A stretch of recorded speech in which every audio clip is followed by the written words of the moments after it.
ठीक है, जो भी पोर्शन मैं करा रहा हूँ आप पढ़ना, 1 या 2 डेढ़ घंटे में खत्म हो जाएगा। अब आगे बात करता है general characteristics of the compounds of alkali metal. अब ये क्या बताना चाह रहा है मालूम है? आपने केमिकल प्रॉपर्टीज तो पढ़ी, लेकिन यहाँ पे क्या बोल रहा है कि जब वो कुछ कंपाउंड फॉर्म कर लेता है तो उनके जनरल कैरेक्टरिस्टिक्स क्या होते हैं, किस टाइप के कंपाउंड बनाएगा, हैलाइड भी बनाएगा, हैं, ऑक्साइड भी बनाएगा, हाइड्रोक्साइड भी बनाएगा, उनके कैसे कैरेक्टरिस्टिक्स होंगे। आपको पता है ऑक्साइड और हाइड्रोक्साइड खूब बढ़िया से 10th क्लास से पढ़ते हुए आ रहे हो आप। जब भी ऑक्साइड और हाइड्रोक्साइड बनाएंगे ये कैसा करेक्टर बन जाता है, बेसिक और अल्कलीन, अल्कलीन या बेसिक बन जाता है, बेस बन जाता है, पता है ना। बस और कुछ भी नहीं है, कुछ खास नहीं है, सब इजी है, आप जानते हो। बस वही है कि आपको थोड़ा सा ऐसे याद करना है कि आप प्रेजेंटेबल सिचुएशन में आ जाओ, अच्छे से प्रेजेंट कर सको एग्जाम वगैरह में, ठीक है ना। So on combustion in excess air, combustion मतलब जब आप इसको बर्न करते हो एक्सेस एयर में, मतलब ऑक्सीजन के साथ रिएक्शन कराते हो, lithium forms mainly the oxide. आपको पता है, ये कल भी आपने पढ़ा था, लिथियम ऑक्साइड बनाएगा। और सोडियम क्या करता है, परऑक्साइड भी बनाता है, और थोड़ा सा सुपर ऑक्साइड भी बनाता है। सुन लो पहले, लिथियम नॉर्मल ऑक्साइड बनाता है और सोडियम परऑक्साइड बनाएगा, लेकिन यहाँ पे थोड़ा सा इंफॉर्मेशन दिया कि भी थोड़ी सी सुपर ऑक्साइड भी बनाएगा। और बाकी के जो हैं पोटेशियम, रुबिडियम और सीजियम, वो सुपर ऑक्साइड ही बनाते हैं। ये बात क्लियर हो गई यहाँ तक? क्या पढ़ा आपने यहाँ पे? क्या बता रहा है कि लिथियम को जब बर्न करते हो एयर में तो लिथियम ऑक्साइड बनाएगा। यहाँ बता भी रहा है कि थोड़ा सा परऑक्साइड भी बनाएगा, ठीक है। लेकिन आपका मेन प्रोडक्ट क्या है, लिथियम ऑक्साइड, ये है। और ये सोडियम क्या बनाएगा, सोडियम ज्यादा परऑक्साइड बनाएगा, लेकिन थोड़ी सी क्वांटिटी में सम सुपर ऑक्साइड भी बना सकता है। लेकिन बाकी के जितने भी एलिमेंट है पोटेशियम, रुबिडियम और सीजियम, ये सिर्फ और सिर्फ सुपर ऑक्साइड बनाएंगे। यहां तक बात समझ में आई कि नहीं? ध्यान रखना, सुपर ऑक्साइड में MO2 बनेगा, MO2 बनेगा, जिससे ऐसा लगेगा कि मेटल की ऑक्सीडेशन स्टेट कितनी है, 4 है, कल मैंने बताया था। लेकिन ऐसा नहीं है, क्योंकि आपको मान के चलना है कि मेटल की ऑक्सीडेशन स्टेट +1 है। हाँ, यहाँ पे वेरी होता, क्योंकि हमने क्या मान लिया, ऑक्सीजन का तो हमने परमानेंट मान लिया, इसलिए ऐसा हमें 4 दिखाई दे रहा है। लेकिन अगर हम मेटल की ऑक्सीडेशन स्टेट +1 मान के चलेंगे, तब हमें समझ में आएगा कि भैया ऑक्सीजन की जो है ऑक्सीडेशन स्टेट -½ हो गई है सुपर ऑक्साइड में। आई होप अभी समझ में आ गया होगा आपको। यहाँ पे आपको मेटल को 1 लेके चलना है और फिर ऑक्सीजन का -½ आएगा, या इसमें परऑक्साइड में -1 आएगा और नॉर्मल ऑक्साइड में -2। यहां तक क्लियर हो गया। Under appropriate conditions pure compounds that is M2O, M2O2 और MO2। अब देखो, ये सिंपल ऑक्साइड, ये परऑक्साइड, ये super oxide may be prepared. तो अंडर अप्रोप्रिएट कंडीशन का मतलब होता है उसके लिए कुछ टेम्परेचर या जो भी प्रेशर जिसकी भी जरूरत होगी वो लगाने के बाद अप्रोप्रिएट कंडीशन में हमें डिफरेंट टाइप के ऑक्साइड्स मिलते हैं, चाहे वो नॉर्मल ऑक्साइड हो, परऑक्साइड या सुपर ऑक्साइड हो। द इंक्रीजिंग स्टेबिलिटी, अब यहाँ पे ध्यान देने वाली बात है, सुनना बहुत ध्यान से, पढ़ोगे तो दिक्कत होती है, लेकिन अब मैं आपको केमिस्ट्री ऐसे सिखाना चाहता हूँ कि आप जब भी खुद भी पढ़ो तो अच्छा समझ में आए। यहाँ पे क्या बोलता है, इंक्रीजिंग स्टेबिलिटी। स्टेबिलिटी का मतलब हम बात प्योरली किसकी कर रहे हैं, ऑक्साइड की।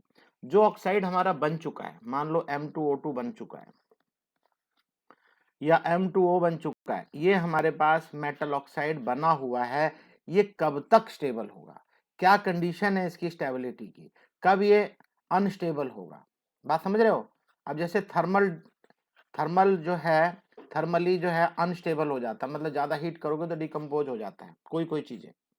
तो यहाँ पे इसकी बात समझ के मैं आगे होगी शायद आपको। The increasing stability of the peroxide और सुपर ऑक्साइड, जो परऑक्साइड आपने बनाया है और सुपर ऑक्साइड बनाया है वो कब तक स्टेबल है, या उनकी स्टेबिलिटी कैसे इंक्रीज हो रही है, किस हिसाब से, as the size of the metal ion increases. कहने का मतलब down the group, down the group आते हो तो उनके जो ऑक्साइड्स हैं वो स्टेबल रहेंगे, ज्यादा स्टेबिलिटी उनकी बढ़ती जाएगी, इंक्रीज होती जाएगी। ये बात क्लियर समझ लो आप अच्छे से कि जैसे जैसे जो आयन है बना रखे हैं ऑक्साइड, डाउन द ग्रुप आओगे, डाउन द ग्रुप आओगे तो उनकी स्टेबिलिटी, उनके ऑक्साइड्स की स्टेबिलिटी बढ़ती जाएगी। ठीक है ना। as the size of the metal ion increases is due to the stabilization of large anion by larger cation। ये बात को समझना है, थ्रू लैटिस एनर्जी इफेक्ट। बहुत ध्यान से सुनो, फिर से बताता हूँ। लैटिस एंथैल्पी के बारे में ये बात करता है, ध्यान से सुनना। जो डाउन द ग्रुप आओगे तो उनकी जो लैटिस एंथैल्पी है ज्यादा होती है अगर उनके कैटायन और एनायन का साइज बड़ा है। सुनना बहुत ध्यान से। अब आप बोलोगे सर एनायन का तो साइज बड़ा, एनायन के साइज को बड़ा तो मान के चलना ही है। अब जो भी मान लो ऑक्साइड बन रहा है, ऑक्साइड का साइज तो उतना ही रहेगा ऑक्सीजन का, बस फर्क कौन डाल रहा है, फर्क डाल रहा है ये मेटल। जो हम मेटल मान लो लिथियम, फिर उसके बाद सोडियम, फिर उसके बाद पोटेशियम, तो potassium oxide, sodium oxide, lithium oxide, मतलब ऑक्सीजन सेम है, हमारे मेटल अलग अलग करते जा रहे हैं हम डाउन द ग्रुप जैसे जैसे आएंगे। तो जो आयन बन रहे हैं हमारे, आयन का मतलब है सोडियम आयन, लिथियम आयन और पोटेशियम आयन, तो इनके ion wise down the group आओगे तो साइज बढ़ रहा है। क्या हो रहा है, साइज बड़ा हो रहा है। तो जैसे जैसे उसका साइज बड़ा होगा लैटिस एंथैल्पी बढ़ेगी, इंक्रीज हो जाएगी। और लैटिस एंथैल्पी देख लो, इसकी लैटिस एनर्जी की बात कर रहा है कि लैटिस एनर्जी बढ़ेगी तो उसकी स्टेबिलिटी बढ़ जाएगी, इंक्रीजिंग स्टेबिलिटी, तो वो इतनी जल्दी डिकम्पोज नहीं होगा। ये बात समझ में आई कि नहीं मुझे बताओ। इसके मैंने रीजंस भी बता दिए, सुन रहे हो कि नहीं भाई सब लोग?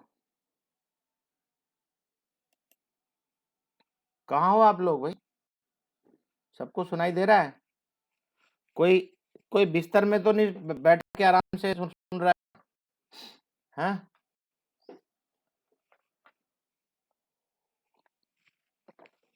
उठ के बैठ जाना आराम से, नहीं तो सो जाओगे, आ जाएगी।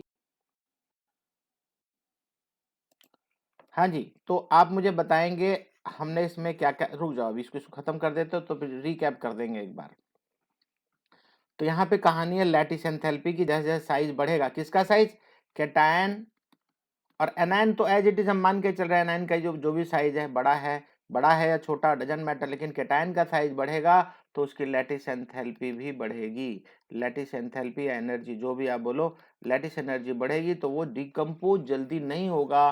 डिकम्पोज होने का मतलब स्टेबल रहेगा, उसकी स्टेबिलिटी बढ़ेगी। कब बढ़ेगी, जब आपका कैटायन का साइज बढ़ेगा।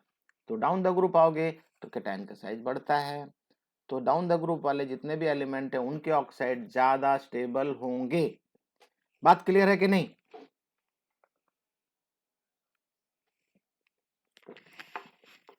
चलो अच्छी बात है, आपको समझ में आया। ये चीजें छोटी छोटी चीजें हैं, ध्यान रखो, बस कुछ भी नहीं है इसमें। ये इंक्रीजिंग स्टेबिलिटी, और स्टेबिलिटी बढ़ने का मतलब क्या है, size of ion increases, size of metal ion increases, इनका साइज बढ़ेगा तो लैटिस एंथैल्पी बढ़ेगी, लैटिस एंथैल्पी बढ़ेगी तो डिकम्पोज नहीं होंगे या स्टेबल रहेंगे। आगे बढ़ूं। So these oxides are easily hydrolyzed by water to form hydroxide according to the following reaction। अब आगे बात करता है कि ऑक्साइड्स को हम लोग हाइड्रोलाइज करेंगे तो हाइड्रोक्साइड भी बनता है। अभी तक तो हमने ऑक्साइड पढ़ा, अब हाइड्रोक्साइड भी पढ़ेंगे। हाइड्रोक्साइड बनता है, अच्छा ऑक्साइड भी और हाइड्रोक्साइड दोनों का कैरेक्टर कैसा होता है, बेसिक कैरेक्टर होता है, बेस होते हैं, ठीक है ना। तो यहाँ पे देखो M2O, M2O2 और MO2, देखो यहाँ पे ये नॉर्मल ऑक्साइड है, ये पर ऑक्साइड है और ये सुपर ऑक्साइड है। बात समझ में आ रही है? इसने मेटल की जगह M लिख दिया, बस आपको मालूम है कौन कौन से मेटल क्या क्या बनाएंगे। ये लिथियम है, ये सोडियम है, ये पोटेशियम एंड बिलो जो भी नीचे डाउन द ग्रुप आएंगे उनकी बात कर रहा है। ये बात तो क्लियर हो गई होगी आपको। तो ये हाइड्रोलाइज करते हैं पानी के साथ, लिक्विड के साथ, अपना वाटर के साथ, तो आपको M प्लस और OH माइनस मिलता है, मतलब जैसे लिथियम हाइड्रोक्साइड, ठीक है ना। तो ये आपको हाइड्रोक्साइड बना के दे रहा है। The oxides and peroxides are colourless when pure. Pure होंगे तो क्या होंगे, कलरलेस होंगे, but the super oxides are yellow, ठीक है ना, और ऑरेंज इन कलर। हमारा भी कलर चला गया। Ali you are there, Ali?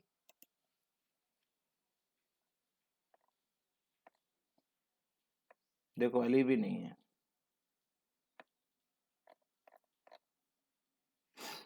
क्या यार, हद हो गई।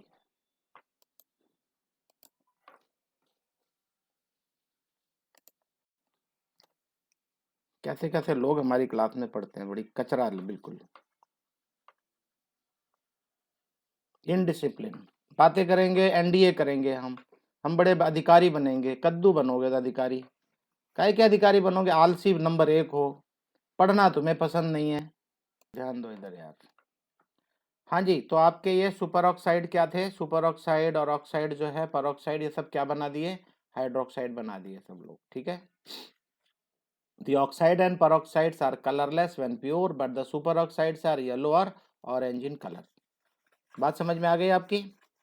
इनके कलर हो सके तो याद रखो, कभी कभी एनडीए में पूछा जाता है ये, ओके।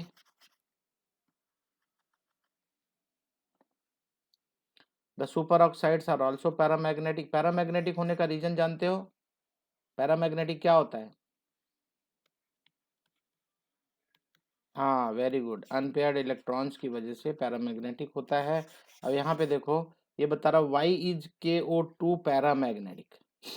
तो आपको पढ़ा होगा, MOT पढ़ा है आपने, मॉलिक्यूलर ऑर्बिटल थ्योरी। तो मॉलिक्यूलर ऑर्बिटल थ्योरी में जब आप इसको बनाएंगे, जब आप यहाँ बनाएंगे, तो super oxide O2 minus is paramagnetic. क्यों? Because of one unpaired electron in pi star 2p। Pi star, star का मतलब समझते हो, एंटी बॉन्डिंग। स्टार कहाँ लगाते हैं हम लोग, एंटी बॉन्डिंग में। तो एंटी बॉन्डिंग वाले पोर्शन में हमको एक क्या मिलेगा, अनपेयर्ड इलेक्ट्रॉन मिलेगा। उसकी वजह से ये मॉलिक्यूलर ऑर्बिटल के अंदर, उसकी वजह से ये अनपेयर्ड इलेक्ट्रॉन की वजह से पैरामैग्नेटिक बिहेवियर शो करता है, ओके, ठीक है। हाँ,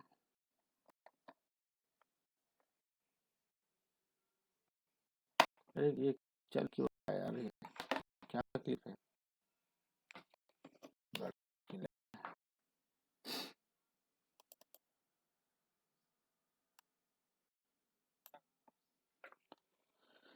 हाँ जी, आ गए वहीं पे।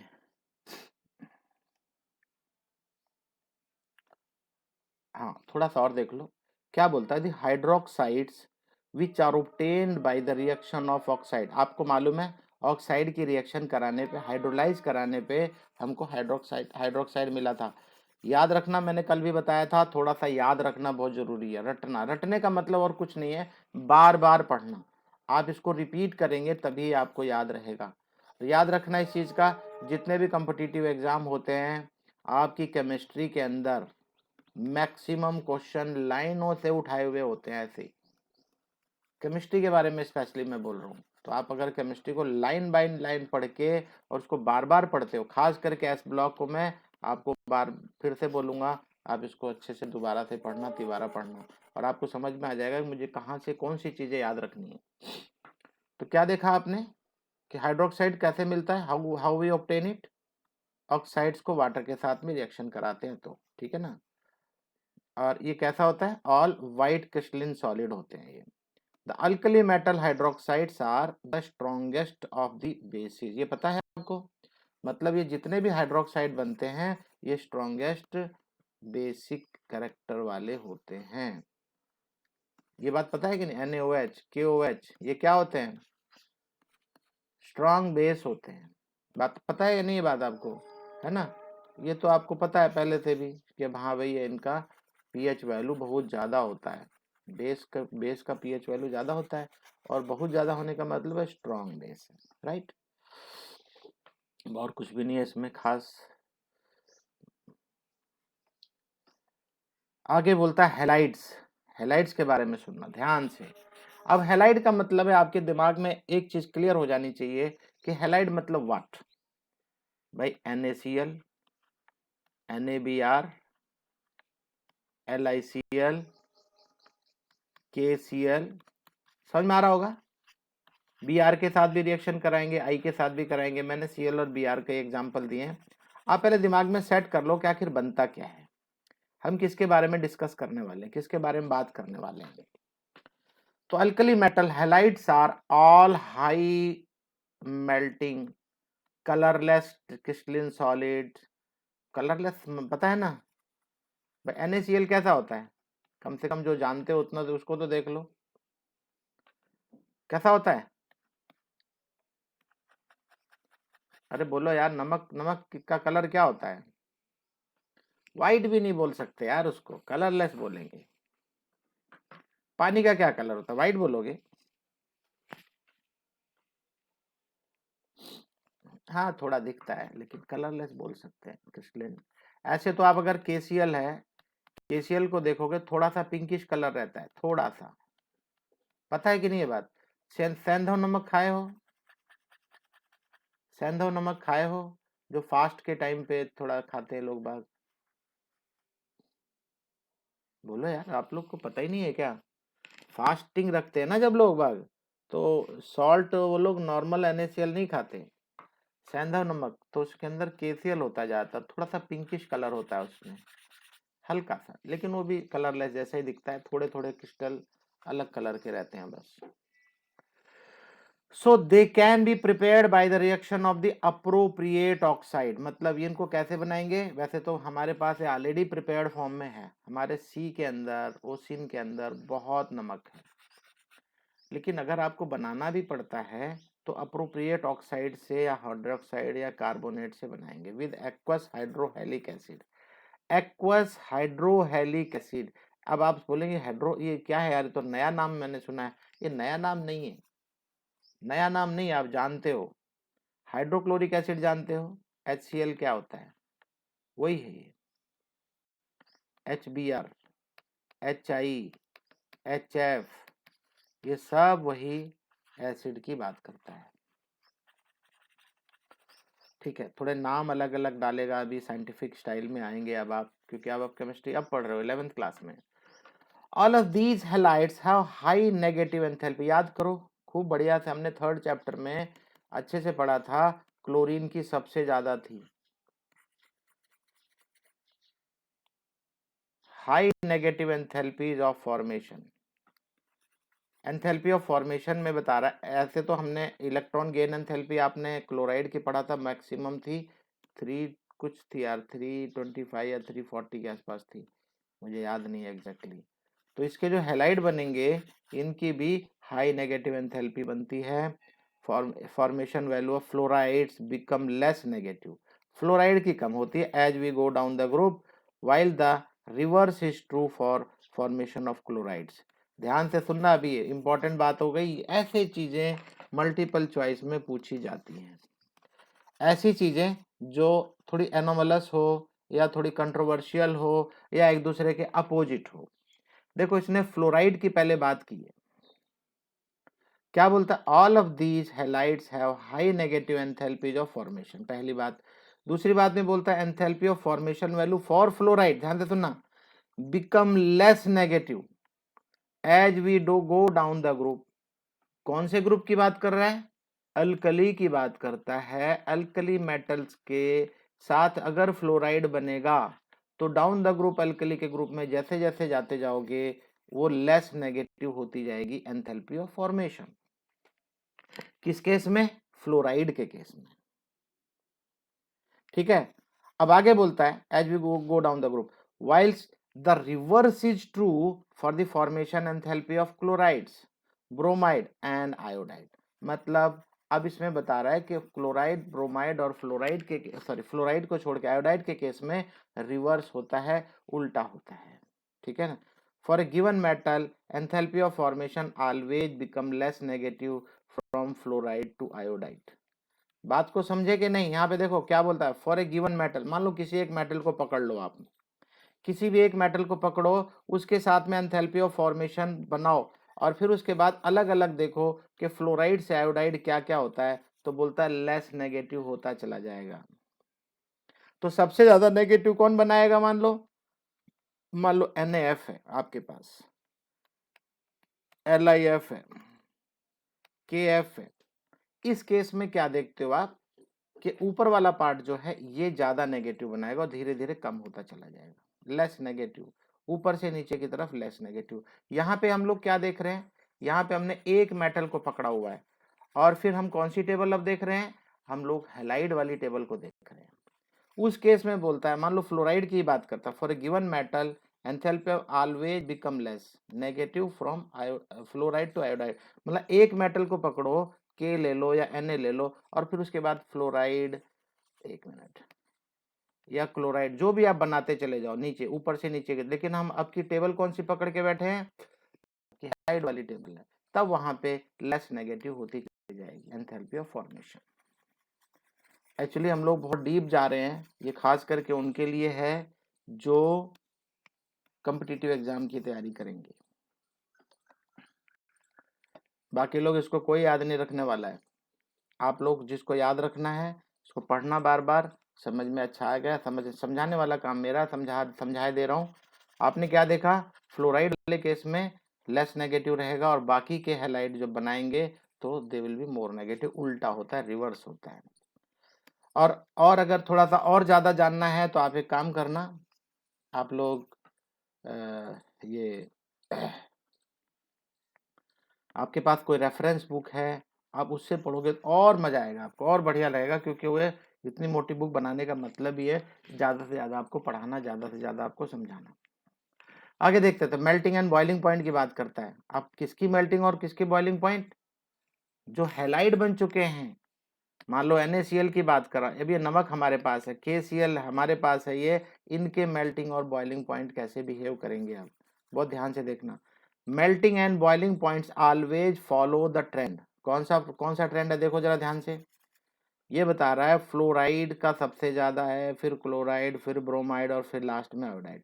All these halides are soluble in water. Boiling और आपने क्या देखा? बॉइलिंग और मेल्टिंग पॉइंट सबसे ज्यादा जो भी फ्लोराइड होगा उसका सबसे ज्यादा होगा मेल्टिंग और बॉइलिंग पॉइंट, फिर क्लोराइड और फिर ब्रोमाइड और लास्ट में आयोडाइड। आयोडाइड का सबसे कम होगा। साइज बड़ा है, बॉन्ड थोड़ा छोटा रहेगा, थोड़ी बॉन्ड की स्ट्रेंथ कम रहेगी और इजीली ब्रेक होगा, मेल्ट होगा और बॉइल भी होगा। All these halides are soluble in water. The low solubility of LiF, आपने ये पढ़ा हुआ था हाइड्रेशन एंथैल्पी के बारे में। हाइड्रेशन एंथैल्पी लिथियम की सबसे ज्यादा है और सॉल्युबिलिटी कम है। The low solubility of LiF in water is due to its high lattice enthalpy. दो चीजें थी, हाई लैटिस एंथैल्पी, ध्यान से सुनना, हाई लैटिस एंथैल्पी और हाई हाइड्रेशन एंथैल्पी। आपने पढ़ा था ना लिथियम की एंथैल्पी क्या होती है? हाइड्रेशन। पीछे हाइड्रेशन हम पढ़ के आए कि नहीं? बात को समझ रहे हो कि नहीं? अब देखो अलग अलग चीजें कैसे रोल प्ले करती हैं। मैंने आपको बताया भी था, तीन चीजें पढ़ा था आपने अलग अलग। मैंने बताया था कभी कोई सी बढ़ जाएगी, कभी कोई सी कम हो जाएगी, आपको नहीं पता रहेगा। और इसमें मैथमेटिक्स काम नहीं करता। आप ये मत सोचना कि इसमें कोई मैथमेटिक्स या कोई ट्रेंड फॉलो करता है, ऐसा कुछ भी नहीं है। अब यहाँ पे क्या करेगा? हाइड्रेशन एंथैल्पी ले लो और कभी लैटिस एंथैल्पी, कभी कोई सी कम हो जाएगी, कभी कोई सी ज्यादा हो जाएगी। चलो देखते हैं यहाँ पे। तो लिथियम क्लोराइड के बारे में इसने, लिथियम फ्लोराइड के बारे में क्या बोला है? इसकी लो सॉल्युबिलिटी है lithium fluoride, reason lattice enthalpy ज्यादा है। लेकिन वहीं पे जरा ध्यान से देखो तो इसकी लो सॉल्युबिलिटी का कारण कौन है? High lattice enthalpy, lattice enthalpy ज्यादा है। लेकिन वहीं पे देखो CS और I, तो CS क्या है? सीजियम है, काफी बड़ा है, और इधर आयोडीन ये भी काफी बड़ा है। ध्यान से सुनना। अब इनकी लैटिस एंथैल्पी कुछ भी रहने दो, due to smaller hydration enthalpy. अब यहाँ पे इसकी लो सॉल्युबिलिटी के लिए जिम्मेदार कौन है? Smaller hydration. आपने पढ़ा था ना हाइड्रेशन एंथैल्पी सबसे ज्यादा लिथियम प्लस की होती है और सबसे कम नीचे वालों की होती है। भूल गए? दोबारा लेके चलूं उधर, याद है ना, मैं बार बार 2 बार आपको लेके गया था इसीलिए, क्योंकि आपको बार बार इनके ऊपर डिस्कस करना पड़ेगा।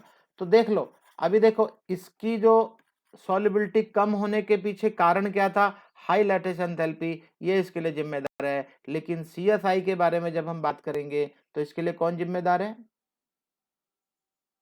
बोलो। हाँ, स्मॉल हाइड्रेशन एंथैल्पी इसके लिए जिम्मेदार है।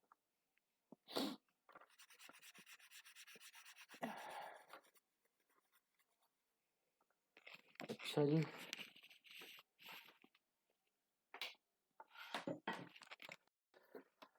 अरे यार मैं तुमसे बात करना था यार थोड़ा सा, 1 मिनट। चलो यार आगे बढ़ते हैं। सॉल्ट्स ऑफ ऑक्सो एसिड्स, अब ये भी एक नया नाम है आपके लिए कि ऑक्सो एसिड क्या। अब ये नया नाम अगर घुस गया केमिस्ट्री में एक बार कोई भी नाम, तो आप लोग देखते भी होगे कि बार बार वो आना शुरू हो गया। अब जब इसने नाम में डाल दिया है तो अब ये समझ लो ऑक्सो एसिड 12th तक तो रगड़ के तुम्हारे साथ आएगा। और अगर आप केमिस्ट्री आगे पढ़ते हो या कोई केमिकल इंजीनियरिंग वगैरह करते हो तो आपको मिलेगा, खूब मिलेगा। तो आप इसको अच्छे से समझ लो आखिर होता क्या है ऑक्सो एसिड्स। ठीक है, सुन लो पहले क्या बोलता, oxo acids are those in which the acidic proton, ध्यान से सुनना, acidic proton is on the hydroxyl group with an oxo group attach to the same atom. तो पहले ध्यान से देखो, ऑक्सो का मतलब क्या होता है। ऑक्सो खास करके प्रशांत को समझ में आएगा, बाकी लोगों को नहीं आएगा। क्यों नहीं आएगा, क्योंकि ऑर्गेनिक केमिस्ट्री में जब भी कार्बन के साथ में डबल बॉन्ड के साथ O आता है, हाँ भाई प्रशांत, जब भी O आता है तब इस केस में हम इसको ऑक्सो प्रीफिक्स का इस्तेमाल करते हैं, प्रीफिक्स। ठीक है प्रशांत, हाँ हाँ कीटोन, तो वो ऑक्सो प्रीफिक्स, प्रीफिक्स में प्रीफिक्स की तरह ऑक्सो यूज करते हैं, और सफिक्स में तो आपको पता ही है ओन यूज करेंगे। ओन, कीटोन के लिए ओन यूज करते हैं, वो मैं टाइम समय आने दो बताऊंगा। अभी तो आपको थोड़ा सा आइडिया होना चाहिए आखिर हम पढ़ क्या रहे हैं। तो ऑक्सो एसिड क्या होता है, those in which the acidic proton is on the hydroxyl group, hydroxyl के ऊपर प्रोटॉन आएगा with an oxo group attach to the same atom. तो ऑक्सो ग्रुप के ऊपर O है और वही प्रोटॉन आपके पास ऐसा आता है। तो ये भी सुन लो अच्छे से, ये मैकेनिज्म जब मैं पढ़ाऊंगा किसी भी चीज का मैकेनिज्म, तब आपको इस तरह से दिखाई देगा वो। ठीक है, आगे बढ़ता हूँ, अच्छे से समझ में आ जाएगा आपको। To the same atom, that is carbonic acid. अब ये कार्बोनिक एसिड है, कार्बोनिक एसिड किससे बनता है, वाटर प्लस CO2, पता है कि नहीं। आप लोग कोल्ड ड्रिंक लेते हैं, कोल्ड ड्रिंक पीते हो, हाँ, तो कोल्ड ड्रिंक के अंदर क्या होता है, कार्बोनिक, और कार्बोनिक और कुछ भी नहीं होता भाई, वो जो CO2 गैस डाली होती है, पानी तो है उसके अंदर और CO2 गैस डाली है, तो वो कार्बोनिक एसिड फॉर्म करता है। ठीक है ना। तो यहाँ कार्बोनिक एसिड का इस्तेमाल कैसे कैसे बता रहा है, H2CO3, H2O और साथ में CO3, अब इनको इकट्ठा करो, ठीक है ना, सॉरी CO2, तो क्या बनेगा देखो, H2CO3 बन जाएगा, है ना, एक वो इधर है, 2 इधर है, CO3। तो कार्बोनिक एसिड है ये, जो कि हमारा पानी और कार्बन डाइऑक्साइड से मिलके बनाता है कार्बोनिक एसिड। लेकिन देखो इसको सिंपली लिखने का तरीका तो है कंडेंस फॉर्म में, लेकिन उसने इस तरीके से लिखा है कि जिससे हमें समझ में आए। देखो यहाँ पे OC और ब्रैकेट के अंदर OH ट्वाइस, ये O के साथ में, ये वही है O ऑक्सो जिसके साथ में प्रोटॉन जाएगा, तो प्रोटॉन आ रहे हैं यहाँ पे H, ठीक है, और इसकी वजह से ये ऑक्सो एसिड बनता है। सल्फ्यूरिक एसिड के बारे में भी देख लो अच्छे से, तब आपको समझ, इसको ब्रेक करके बताएंगे। H2SO4 को ब्रेक करोगे, अगर आप ब्रेक करते हो तो जरा इसको गौर से देखो, O2S और OH ट्वाइस। और कुछ लोगों को नहीं समझ में आ रहा होगा तो और अच्छे से बताता हूं मैं, आप लोग थोड़ा सा लुईस स्ट्रक्चर बनाओ इसका, याद है आपको, S डबल बॉन्ड O, इधर की साइड में भी O, इधर भी O, इधर भी O, याद है या नहीं? अरे बोलो यार, थोड़ा बोला भी करो। बाकी लोग समझ में आ रहा है? तो आप जरा इसको ध्यान से देखो। जब लुईस स्ट्रक्चर बना देते हो तब ये स्ट्रक्चर चिल्ला चिल्ला के बोलता है। देखो कैसे चिल्ला चिल्ला रहा है बेचारा ये, ओ एच ओ एच। हाँ, सम टाइम फोन तो नहीं किया अभी। हाँ, बट एक काम करो, बेंच थोड़ा उधर का ठीक कर लो। हाँ जी, आप इसको देखो, जब मैं आपको ये समझा रहा हूं तो क्योंकि मेरा इंटरेस्ट पूरा यहाँ पे है, इस एटम के ऊपर, ये जो ऑक्सीजन है उसके ऊपर जो प्रोटॉन आए हुए हैं एच, और इस साइड में भी एच, एच प्लस। ये एच प्लस इसको क्या बोलते हैं, ओ एच बना रहे हैं। अब आपको ध्यान से, और मैं एक चीज और बता रहा हूँ, इस पे मैं इतना फोकस क्यों कर रहा हूँ आपको बता भी दूं, क्योंकि आगे जब आप पी ब्लॉक पढ़ोगे 12th क्लास का, तो वहां पे बहुत सारे पी ब्लॉक का मतलब आप खुद ही समझ लो, हैलाइड के साथ क्या बनाएंगे, वो एसिड बनाएंगे ना। और इतने एसिड बनेंगे, इतने एसिड आप कभी सोच भी नहीं सकते हो, सोच ही नहीं सकते हो। मैं उतने बता रहा हूँ। और जब तक ये स्ट्रक्चर बनाना आपको नहीं सीख समझ में आएगा, और वो स्ट्रक्चर ही पूछता है, स्ट्रक्चर बहुत पूछेगा, आप परेशान हो जाओगे। जो बच्चा अभी से सीखना शुरू कर देगा उसको कोई दिक्कत नहीं आएगी। दिक्कत नहीं आएगी, ये मेरा काम है कि आपको दिक्कत ना आए, परेशानी ना आए, वो मैं देख लूंगा। लेकिन आप मेरे कहे अनुसार करते रहो, समझ में आने का सवाल ही नहीं होता कि ना आए। O2S OH2 अभी तो क्लियर है? बोलो भाई। H2SO4 अभी क्लियर हो गया ना ये? हाँ। सो द अल्कली, अब आ जाओ वापस के, अब वो आगे क्या करेगा। अभी तो सिर्फ यहां तक ये समझा रहा था ये कि ऑक्सो एसिड होता क्या है, ठीक है। अब आगे बढ़ेंगे, अब आपको समझ में अच्छा आ जाएगा। अब कुछ है ही नहीं, इसमें बचा ही नहीं है कुछ भी। क्या बोलता था, alkali metals form salt with all the oxo acid. अब जो ऑक्सो एसिड है पहले हमारे पास, अब ये बता रहा है उसके साथ अल्कली मेटल अगर रिएक्ट करेगा तो सॉल्ट बनाएगा विद ऑल द ऑक्सो, सभी ऑक्सो एसिड के साथ में मिलके अल्कली मेटल सॉल्ट बनाते हैं। They are generally soluble in water, तो ये सब पानी में सोल्यूबल होंगे। And thermally stable, thermally stable मतलब गर्म करोगे तो वापस ठंडा होने पे वही मिलेगा। ये नहीं है कि वो डिकम्पोज होके कुछ और बन गया। तो थर्मली स्टेबल का मतलब समझते हो ना? बोलो भाई। थर्मली स्टेबल होने का मतलब, देखो केमिस्ट्री है, मुझे मालूम है लिटरल मीनिंग, छोटे छोटे मीनिंग में आपको गड़बड़ होती है, इसीलिए आप केमिस्ट्री में मजा नहीं ले पाते। केमिस्ट्री में मजा लेना है तो अच्छे से उसको चीजों को समझ में आनी चाहिए, आखिर बोल क्या रहा है सामने वाला। अगर थर्मली स्टेबल बोल रहा है इसका मतलब हीट करने पे, किसी भी हीट पे वो डिकम्पोज नहीं होगा, वो सेम रहेगा, ठीक है। और सबके सब क्या है, सोल्यूबल है। आगे देखो, देयर कार्बोनेट्स। अब देखो कार्बोनेट का मतलब ये है, और हाइड्रोजन कार्बोनेट ये है। पहले पहले मैं आपको दिखा दूं, जब हम अल्कली की बात करते हैं, ध्यान से सुन लो पहले, जब हम अल्कली मेटल की बात करेंगे तो उसकी मेटल की जो ऑक्सीडेशन स्टेट है या वैलेंसी है वो +1 है, मालूम है? अरे बोलो भाई। और कार्बोनेट की क्या है, 2-। तो कैसे भी ये मेटल जब बनाएगा, मान लो सोडियम कार्बोनेट बनाना है, तो सोडियम की वैलेंसी 1 और कार्बोनेट की वैलेंसी 2, और जब इनको ऐसे करोगे, क्रॉस करोगे, तो आपको क्या मिलेगा, Na2CO3। बात समझ में आई कि नहीं? तो मेरे ख्याल से ये समझने में आपको दिक्कत नहीं होगी कि M2CO3 बनाएगा, अब तो क्लियर है। और जब यहाँ पे हाइड्रोजन कार्बोनेट की बात करेगा तो उसकी वैलेंसी होती है -1। तो अब ये सोडियम के साथ में रिएक्शन कराओगे तो क्या होगा, इसकी भी 1 उसकी भी 1, दोनों की 1, तो NaHCO3। तो इसीलिए देखो ये सब 9th क्लास की बातें हैं, लेकिन मुझे फिर से इसलिए बताना पड़ रहा है आपको। पता नहीं आप में से कोई एक आधा ऐसा हो जिसको नहीं समझ में आ रहा हो, जबकि 10th क्लास में भी सीखे हो पहले चैप्टर में। तो क्या देखा आपने अभी यहाँ पे, M2CO3, और यहाँ देखो ये कहाँ गया, MHCO3। अब देखो ये इन दोनों में समझ में आ रही होगी बात आपको। देखो ये सच पूछो तो आपके स्कूल के टीचर आपके इस पे ध्यान नहीं देंगे, उनको मालूम है, आपको पता है, वो मान के चलते हैं। सो देयर कार्बोनेट, तो कार्बोनेट हमेशा M2CO3 बनाएगा, और हाइड्रोजन कार्बोनेट MHCO3। M का मतलब Na के, जो भी आप लिखो। Also are highly stable to heat, तो इनके जो कार्बोनेट्स हैं ये भी स्टेबल होते हैं।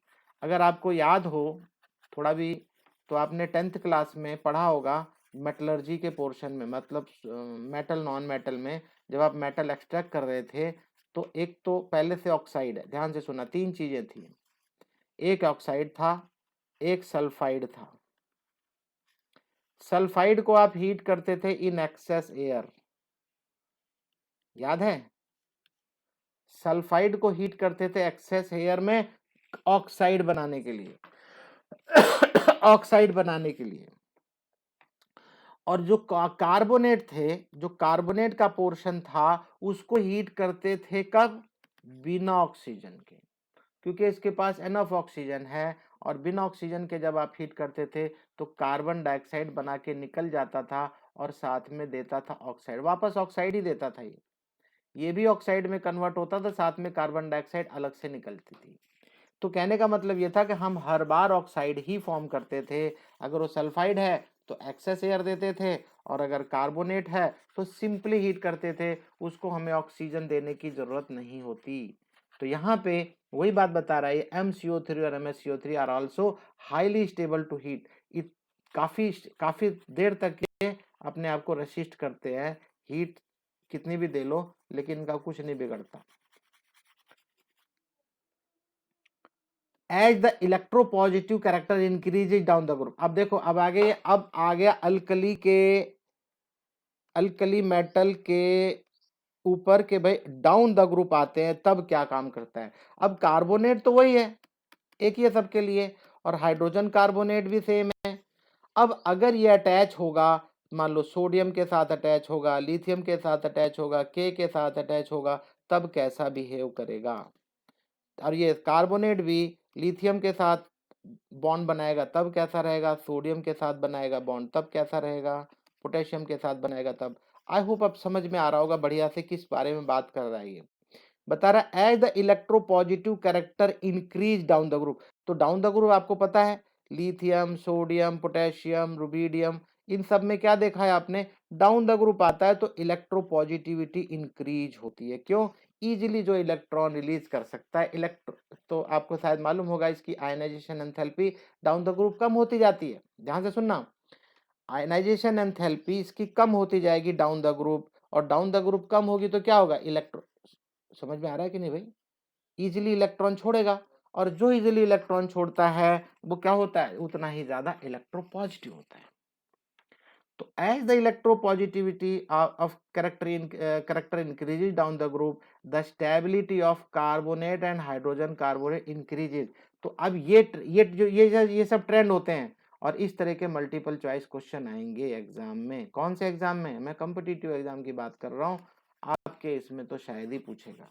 मैं इसमें समय इसलिए ले रहा हूँ, मैं सिर्फ उन बच्चों के लिए समय ले रहा हूँ कि जो बच्चे कॉम्पिटिटिव एग्जाम की तैयारी करेंगे, पढ़ेंगे थोड़ा सा, मैं उनके लिए करा रहा हूँ। नहीं तो ये थोड़ा छोटे से लेक्चर देके खत्म कर देता मैं इसको, लेकिन I am worried for those people. तो क्या देखा आपने, डाउन द ग्रुप आते हो तो जो हाइड्रोजन कार्बोनेट और कार्बोनेट बने हैं, कहने का मतलब अगर सोडियम कार्बोनेट है Na2CO3 या NaHCO3 और साथ में K2CO3, तो यहां भी क्या देखोगे आप, इसकी स्टेबिलिटी ज्यादा है सोडियम से। लिथियम कार्बोनेट भी होता है, इससे भी इसकी स्टेबिलिटी के की ज्यादा, और डाउन द ग्रुप आओगे तो स्टेबिलिटी ज्यादा होगी क्योंकि इलेक्ट्रोपॉजिटिव ज्यादा है। ठीक है ना?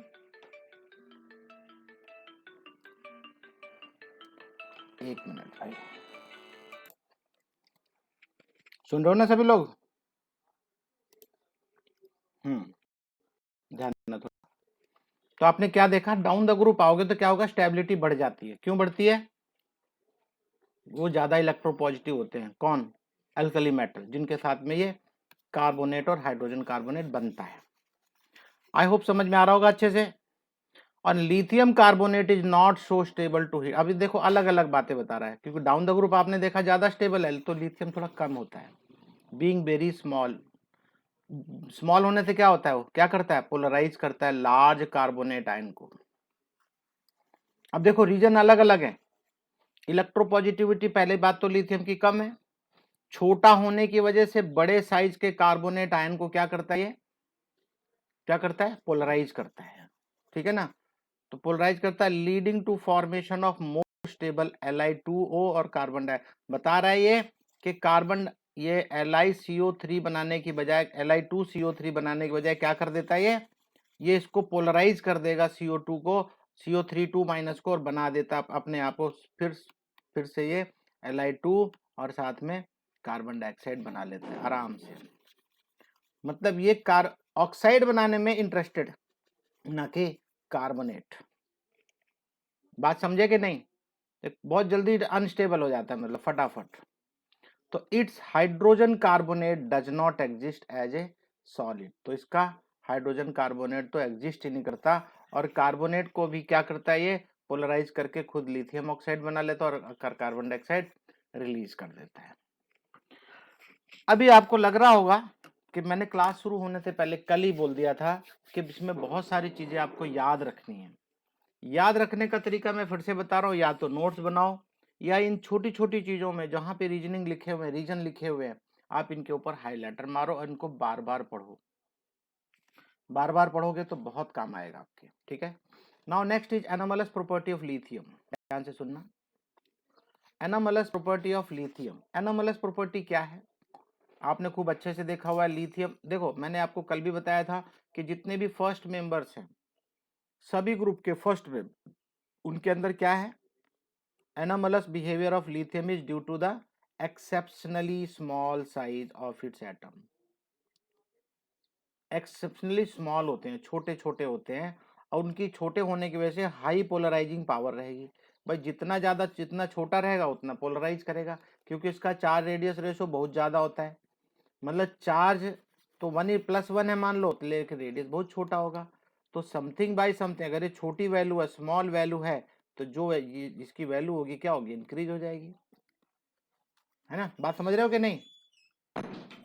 Because of it small size, as a result there is increase in covalent character. और ये फजन्स रूल यही बोलता है कि जैसे जैसे वो पोलराइज जितना ज्यादा करेगा, उतना ज्यादा उसका कोवेलेंट कैरेक्टर इंक्रीज होगा of lithium compound, which is responsible for their solubility in organic solvent. ध्यान से सुन लो, अब ये बात बहुत ध्यान में रखने वाली है, जो नियर फ्यूचर में बहुत काम आएगी। आप ये चीज लिख लो कहीं भी, कि जितना ज्यादा कोवेलेंट कैरेक्टर होगा किसी भी चीज का, कोवेलेंट कैरेक्टर वाली चीज उतनी ही ज्यादा ऑर्गेनिक सॉल्वेंट में सॉल्यूबल होती है, और जितना ज्यादा आयनिक कैरेक्टरिस्टिक्स होगा, जितना ज्यादा वो वाटर के अंदर सॉल्यूबल होता है।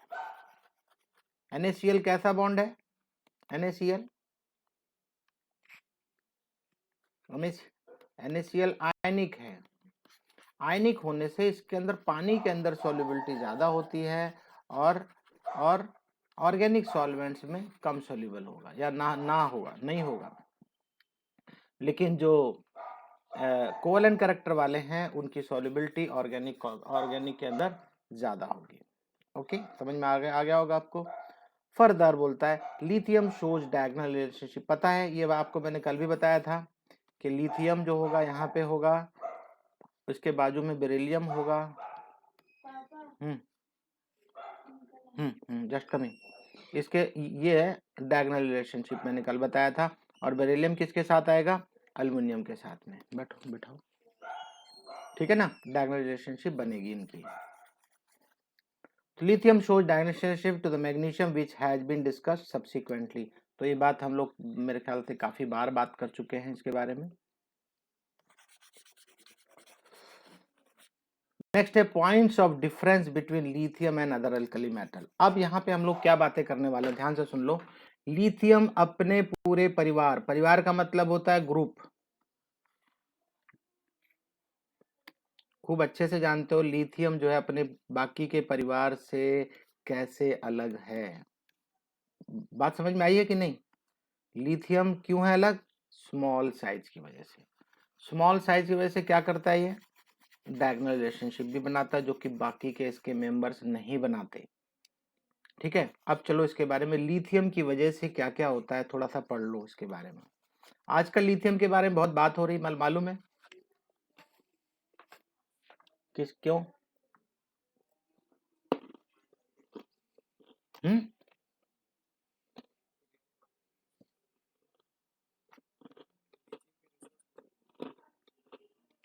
बहुत बढ़िया। कौन है ये, कौन बोला आंसर ये? Very good. देखो, जो अपने कान खुले रखेगा चीजों के बारे में जानेगा। लिथियम आयन बैटरी के बारे में तुमने बता दिया। अब इन बाकी लोगों को ये भी बताओ, लिथियम आयन बैटरी कहाँ यूज होगी?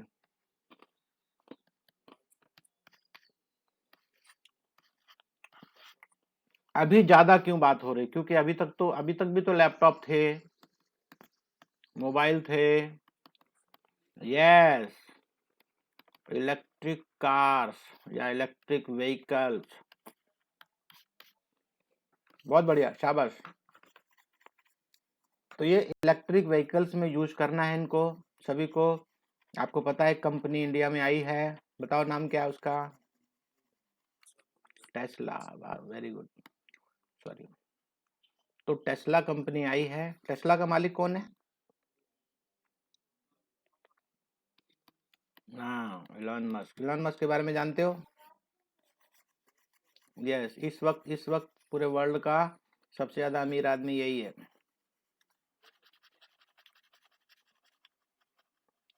अच्छा, वो ठीक है, ऊपर नीचे थोड़ा सा चलता रहता है। एनीवे, चलो उसके बारे में ना बात करके हमें लिथियम के बारे में ज्यादा बात करनी चाहिए। तो क्या बोला? Lithium is much harder, its melting and boiling point are higher than the other alkali metal. पता है ये बात, तो पीछे से पढ़ते आ रहे हैं। Lithium is least reactive. क्यों भाई? लेस इलेक्ट्रोपॉजिटिव है, इलेक्ट्रॉन उतनी जल्दी नहीं देता जितनी जल्दी बाकी के मेंबर देते हैं। It is least reactive but the strongest reducing agent. ये बात भी हमने टेबल में देखी थी, बताया था 3.04। अरे बोलो यार। हाँ, माइनस, सॉरी। मालूम है ना, लीस्ट रिएक्टिव है लेकिन सबसे ज्यादा रिड्यूसिंग एजेंट है among the alkali metal on combustion in air it form mainly lithium oxide और नाइट्राइड बनाता है नाइट्रोजन के साथ में, अनलाइक अदर अल्कली मेटल। बाकी के लोग नहीं बनाते लेकिन ये बनाता है नाइट्राइड। LiCl डेलिक्वेशेंट है। डेलिक्वेशेंट मतलब समझते हो? डेलिक्वेशेंट का मतलब होता है जो इवन मॉइस्चर के साथ भी रिएक्शन कर जाए। किसके साथ? वाटर, थोड़ा सा भी वाटर, उसको एटमॉस्फेयर से ही वाटर मिल जाएगा तो बनेगा। तो NiCl इज डेलिक्वेंट, मतलब नॉट लिथियम। मैं लिथियम की बात नहीं कर रहा हूँ, लिथियम क्लोराइड की बात कर रहा हूँ। Deliquescent and crystallizes as a hydrate, तो ये हाइड्रेट की फॉर्म में आ जाएगा जल्दी से। लिथियम क्लोराइड नॉर्मल क्लोराइड ना रख के हाइड्रेटेड फॉर्म में आ जाएगा। वाटर के मॉलिक्यूल क्या करेगा? उसके साथ बॉन्ड फॉर्म कर लेगा। Whereas other alkali metal chloride do not form hydrates. बाकी के क्लोराइड, देखो यहाँ पे बेसिकली क्लोराइड की बात करता है कि क्लोराइड जो है वो हाइड्रेटेड फॉर्म में नहीं रहेंगे। आप मुझे बता सकते हो सोडियम कार्बोनेट ये हाइड्रेटेड फॉर्म में रहता है कि नहीं? रहता है। देखो, सोडियम है ये और यहाँ लिथियम की बात कर रहा है, लेकिन यहाँ लिथियम क्लोराइड के बारे में उसने बात की है कि क्लोराइड हाइड्रेटेड होता है लेकिन बाकी के नहीं होते। लेकिन अगर मैं कार्बोनेट की बात करूंगा तब बाकी के लोग होते हैं। ये बाकी के जो एटम है इसके एल्कली मेटल्स के, वो हाइड्रेटेड फॉर्म में रहते हैं। बट ओनली क्लोराइड की बात कर रहा है तो लिथियम क्लोराइड ही हाइड्रेटेड रहता है। तो कभी क्या होता है, बच्चे जब पढ़ते हैं उनके दिमाग में मेटल को रख लेते हैं दिमाग में, फिर जब वो आएगा सोडियम का, सर ये तो हमने पढ़ा था, ये तो हाइड्रेटेड ही नहीं होता। अरे भाई, वहां क्लोराइड है, ये कार्बोनेट है। तो केमिस्ट्री थोड़ा सा ज्यादा है, याद नहीं होता, आसान नहीं है। मुझे ही पता है, देखने में एस ब्लॉक बहुत इजी है, लेकिन ये छोटी छोटी चीजें हैं जो आपको एग्जाम में तंग करेंगी। ओके, अब आगे ध्यान दो।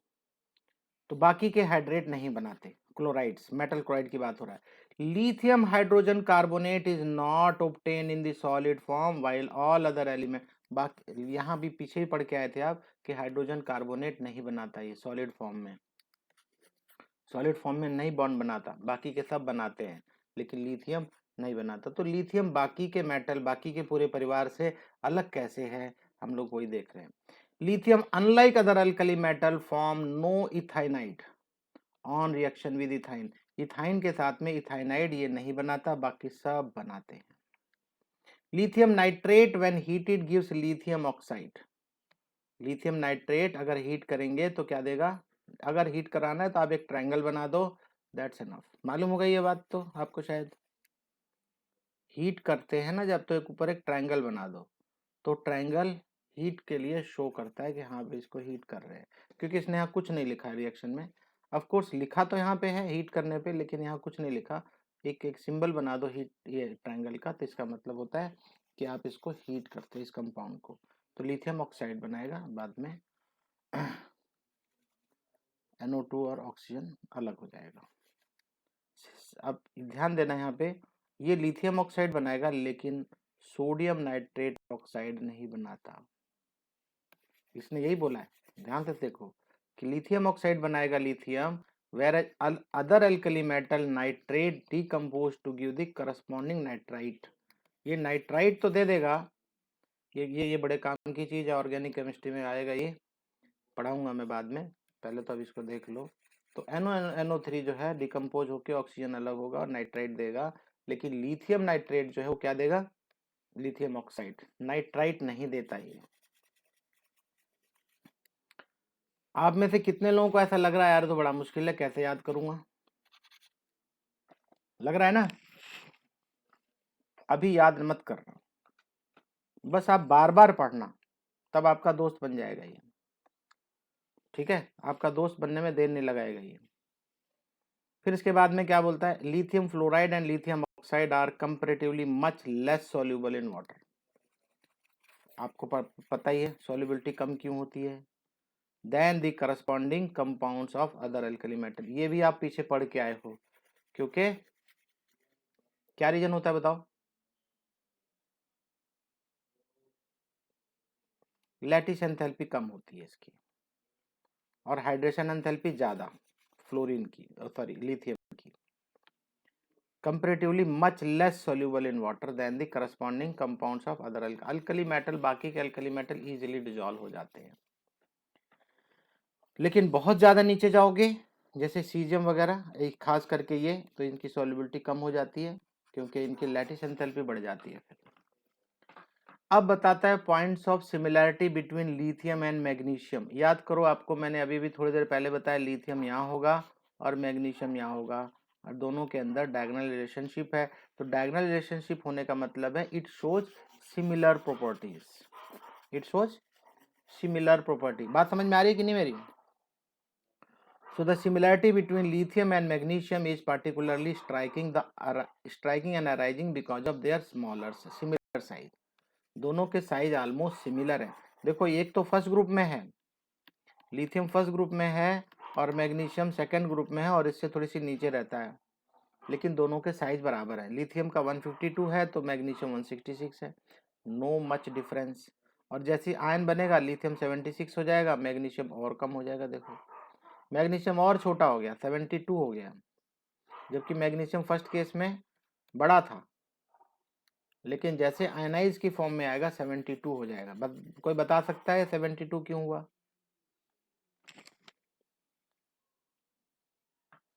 भाई यहाँ बताओ मुझे, मेटेलिक फॉर्म में था तब तो ये 152 और 160 था, मैग्नीशियम बड़ा था।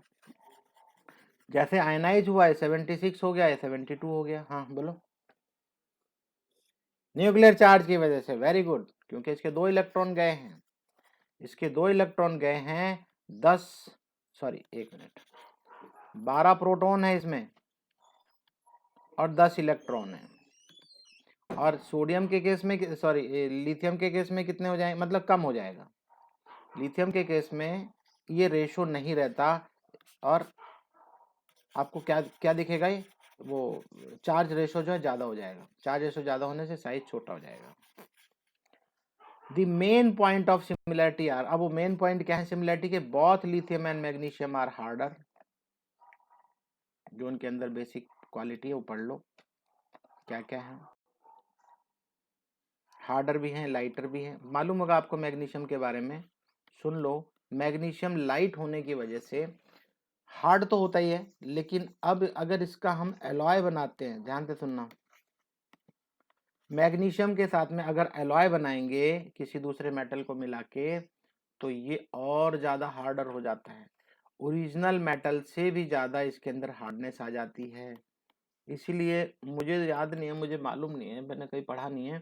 आप बता सकते हो बाइक के जो व्हील होते हैं वो कैसे बनते हैं? मैग्नीशियम होता है, श्योर। मुझे इसके तो पता है, जहाज के, एयरक्राफ्ट के व्हील होते हैं ना, जो एयरक्राफ्ट के व्हील मैग्नीशियम एलॉय से बनाते हैं, दैट आई नो, क्योंकि मैंने वो पढ़ा है और देखा भी है। और ये क्या होता है? लाइट वेट होता है, लाइट वेट होता है, स्ट्रेंथ बहुत होती है, ठीक है ना। तो यहाँ पे वही बता रहा है, लाइटर होता है और हार्डर होता है, दोनों चीजें हैं, हार्डर भी है और साथ में लाइटर भी है। तो एयरक्राफ्ट में क्या चाहिए, या बाइक वगैरह में क्या चाहिए? वजन ज्यादा नहीं चाहिए, कम चाहिए, जिससे माइलेज ज्यादा दे सके। खुद का लोड ज्यादा हो जाएगा तो कैरी करने में उसको मुश्किल होगी। आगे क्या बोलता है? Lithium and magnesium react slowly with water. Lithium magnesium दोनों, देख लो, ये लिथियम और मैग्नीशियम दोनों के साथ के लिए बात हो रही है, दोनों के अंदर डायगोनल रिलेशनशिप की वजह से। दोनों में सिमिलैरिटी क्या है वही बता रहा है ये। यहाँ आपने पॉइंट ऑफ डिफरेंस पढ़ा था, ये सिमिलैरिटी पढ़ रहे हो। टॉपिक पहले से पता हो ना दिमाग में, तो हम उसी उसी हिसाब से चलते हैं। अगर दिमाग में टॉपिक क्लियर नहीं है तो फिर दिक्कत होती है। Their oxides and hydroxides are much less soluble and their hydroxide decompose on heating. Hydroxide क्या पढ़े थे ना पीछे अभी आप? हाइड्रोक्साइड को जैसे, लिथियम हाइड्रोक्साइड को जैसे वो करोगे, क्या क्या क्या बना लेता है? ऑक्साइड बना लेता है। याद है आपको? पीछे पीछे पढ़ के आए हैं। आपको फिर से मैं बोल रहा हूँ, ये मेरे पढ़ाने के बाद कम से कम 3 बार पढ़ना, ये वाले पोर्शन जो अभी मैं पढ़ा रहा हूँ, आज पढ़ा रहा हूँ, कम से कम 3 बार, तब जाके आपके दिमाग में बातें घुस जाएंगी। नहीं तो फिर बाद में ना यही करोगे, अरे पीछे क्या लिखा था, आगे क्या लिखा है, ऐसा आपको बार बार लगेगा। ठीक है, अब ये छोटा सा टॉपिक बचा है। साथ में क्या, मेरे घर पे एक्चुअली कोई आया हुआ है। बोथ फॉर्म्स ऑफ नाइट्राइड, तो नाइट्राइड दोनों बनाते हैं by direct combination with nitrogen. Nitrogen के साथ मिलके दोनों, देखो सिमिलैरिटी हम लोग पढ़ रहे हैं, तो लिथियम और मैग्नीशियम की सिमिलैरिटी में क्या है, दोनों नाइट्राइड बनाते हैं। ऑक्साइड, अब ऑक्साइड के बारे में देखो,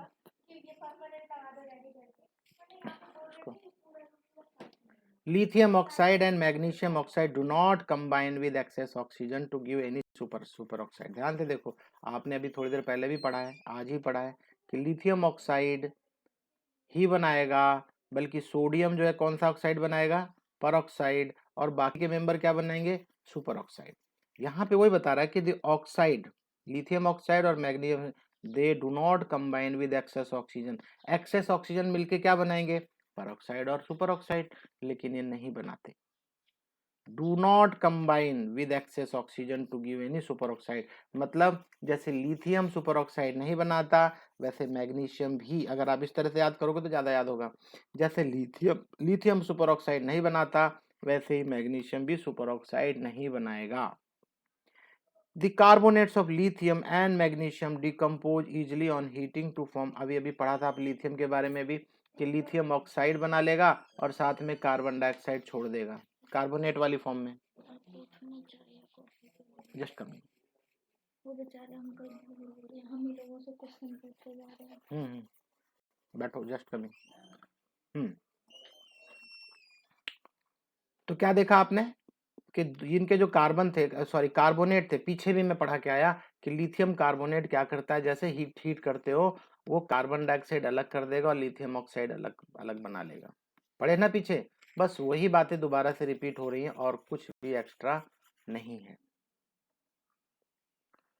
सॉलिड हाइड्रोजन कार्बो, कहाँ थे यार, ऑन हीटिंग टू, हाँ ठीक है, solid hydrogen carbonate are not form by lithium and magnesium. ये भी तीसरी बार पढ़ रहे हो आप, आज ही तीसरी बार पढ़े हो कि सॉलिड हाइड्रोजन कार्बोनेट नहीं बनाता ये। ठीक है, तो ना लिथियम के बारे में पढ़े थे और अभी उसने भी यही बता दिया कि मैग्नीशियम भी ऐसा नहीं करता। Both LiCl and MgCl2 are soluble in ethanol, ये भी पढ़ के आए पीछे, इथेनॉल में ये सोल्यूबल हैं, तो और कम सोल्यूबल हैं पानी में। both LiCl and MgCl2 are deliquescent and crystallize form aqueous solution as hydrate, तो ये हाइड्रेट बनाएंगे। इथेनॉल में भी होते हैं डिजॉल्व और इसके अंदर भी हाइड्रेटेड फॉर्म में रहेंगे। MgCl2 8 water molecule and LiCl 2 hydrogen water molecule के साथ में। ठीक है, तो आज की क्लास में यहीं समाप्त करता हूँ। मेरे घर भी कोई गेस्ट आए हुए हैं और काफ़ी लंबी क्लास होगी, 1.5 घंटे हो चुके हैं।